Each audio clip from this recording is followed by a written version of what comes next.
Last week, I came to terms with a harsh truth that I had spent my entire life running away from. And I was in denial for such a long time about this because I didn't want to believe that this was true. I wanted to believe that we live in a much better world than we actually do. And so I was in denial. But last week, I had this realization that hit me like a ton of bricks. And I finally found the courage to face the truth. And it's that nobody cares. The world is not going to change just because you're suffering. No one is going to change for you because they see that you're hurting. Nobody cares about your pain, and your pain is not going to make the slightest bit of difference in this world. Nobody cares about your pain. They only care about your light. I want to tell you what made me finally accept this realization, and it was sparked by a comment that a subscriber of mine actually left on one of my videos. And it made me reflect on what had kept me in my past relationship for so long. And I realized that it was really the hope that my pain mattered and that my feelings mattered enough for him to change. And as I traced back where this longing inside of me actually came from, I realized that it came from an unmet desire that I have had since my childhood. And so I wanted to share a little bit more about my story and my upbringing with you today, because this belief that, my pain should matter enough for someone that I love to stop hurting me is a collective trauma that many of us carry.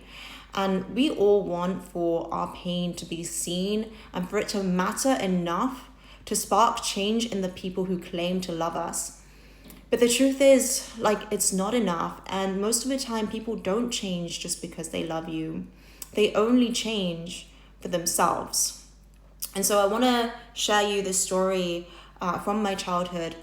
So growing up, I was beaten very badly by my mom, and she was very emotionally unstable, and she had a lot of trauma herself that was unresolved. So she would fly into these uncontrollable rages on a regular basis, at least a couple of times a week. And when that would happen, she would corner me, she would lock the door, and she would beat me for hours until I would literally be hyperventilating and be unable to breathe. And I hid all of this. I suffered in silence for many years, and I held it together until I really couldn't anymore. And I realized that the more that I endured, the worse that my mother's behavior got.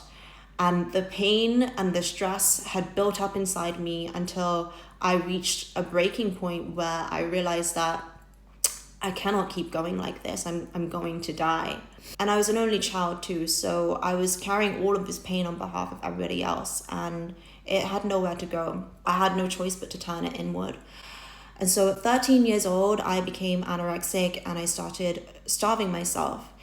And anorexia was the only way that I could find to express the pain that I was going through, because I couldn't verbalize it or externalize it in any other way. And so I lost a bunch of weight and I ended up in hospital, and I was a few weeks away from organ failure. And from that point on, my mom stopped beating me. And it was very ironic that anorexia was a thing that almost took my life, but it ended up saving me. And the story that I had wanted to believe all of these years, and I had been telling myself all of these years, was that my mom stopped beating me and she changed because she loved me. And she finally was able to see when I had lost all of that weight and I became weak and I became frail. She was able to see that I wasn't okay, that I was in pain, that I was really suffering. And I wanted to believe that she changed because she cared about me. But the truth is, she didn't stop beating me because she cared and because she loved me. She only stopped because she didn't want to have to bury me. And she stopped because she wanted to save herself from the trauma of losing her only daughter and the trauma of having to go to my funeral. And so even then, it was a selfish act to save herself, not because she wanted to protect or save me. Because if she truly cared, about me. She had plenty of opportunities in the 13 years when she was beating me and watching me cry and scream for her to stop. That would have been enough for her to face her own shit rather than just take it all out on me and making me suffer and carry all of that for her. And so that really led me to accept a much wider truth that, people don't change because they love you. They don't change because, your pain matters to them. Because at the end of the day, hurting you saves them from having to look at themselves. And people really only change because they fear the consequences of what it would mean if they were to stay the same. And the consequences of the trauma that they would have to endure by not changing. And oftentimes people wait until the consequences become so loud that they have to change. It forces them to change. And for my mom, it was that she didn't want to be responsible for my death. She didn't want me to die because it would traumatize her. And to be honest, it has been a very difficult pill for me to swallow this week because I wanted to believe that we live in a different world and that, the world isn't this way. But I wanted to share this story and share one of my deepest traumas with you today because, despite all of the pain that I have gone through growing up, it has given me a lot of wisdom. I think it's really important for us to let go of the false hope that our pain matters enough for somebody else to change. I really held on to that belief because I needed to validate that little girl inside of me that has just never been able to understand how my mother could watch me cry and beg and practically, suffocate from the pain of just being beaten like hundreds and hundreds of times in my childhood and still continue to do that to me anyway, knowing just how much it sent me into a state of such extreme distress. But I think no matter how lessons are delivered to us, and sometimes they're delivered in really harsh ways, they are still valuable lessons nonetheless. I realize now that my pain isn't going to change the world. It really isn't. And the world isn't just going to take mercy on your pain and get less cruel just because you're crying or you're having a bad day or you're having a bad year or you're having a bad life. Because if that was the case, then beggars would be leaders. And if our pain truly mattered, we wouldn't have so many people living in poverty and enduring, really difficult circumstances. And all the horrible things that happen in our world wouldn't exist because people would care enough about everybody else in order to change the system and to stop the exploitation. But that's simply not the world that we currently live in, and it's just not how it works. Is this a world that I want to accept and be a part of? No, absolutely not. And it's not going to be a world that I'm going to be part of without doing something about it. And the only way that we change the world is through movements. We all have to become the change. We all have to become the solution. And so I created the Reloved Project as a movement that says that we will take responsibility for our own pain, for our own insufficiencies, and heal them within ourselves rather than passing these traumas onto other people that don't deserve it. And this is how we change the world. This is how we make a difference. And this is how we end the cycle for good. And so even though the Reloved Project was born out of my experiences and my story, it really has nothing to do with me. It's about all of us and how we can create a world together where this type of abuse and trauma doesn't happen to people anymore. And, I have never in my life wanted to believe that we live in a world that doesn't care about us. Because we all have this deep internal yearning to feel like our pain matters and that our suffering is valid and that is important and that people truly care about us beyond just themselves. And that is the world that we all want to live in and be a part of. None of us want to live in this cold world. And frankly, I think most of us are sick of it at this point. And so if we want something different, that really starts with reloving ourselves, because it's only through truly loving ourselves that we can have compassion and love for other people. And I believe that this was one of the major lessons of my recent relationship. And in order to fully let him go and to move on, I had to realize that he was never going to change. And I had to let go of that hope that he was going to change for me. Because just like I could never beg my mom to change, you cannot beg the world to change because of your pain.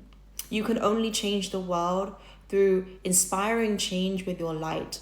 And looking back, I realized that my light has inspired change in people more times than I can count. And it is something that has been very consistent. I witnessed this consistently through my life. It doesn't mean that I think that my pain is irrelevant or that it doesn't matter. And it doesn't mean that I should ignore my pain.